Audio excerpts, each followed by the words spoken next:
আচ্ছা, আমরা এই ভিডিওতে দেখব কিভাবে ফিল্টার করতে হয়।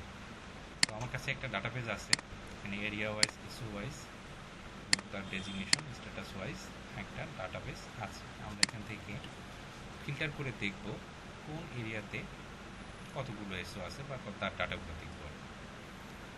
তো আমি এখানে ডাটাতে আমার যে ডাটাবেজ আছে, ডাটাবেজের হেডিংয়ে মানে হেডারটাতে ক্লিক করব। আমি এখানে এরিয়াতে ক্লিক করলাম। ক্লিক করার পর উপরে রিবন থেকে আমরা শর্ট অ্যান্ড ফিল্টার নামে যে অপশনটা আছে এখানে ক্লিক করব। ক্লিক করার পর ফিল্টারে ক্লিক করব। ফিল্টারে ক্লিক করার সাথে সাথে আপনারা দেখতে পাবেন যে এখানে পুরো ডাটাবেসটা ফিল্টারের মধ্যে চলে এসেছে।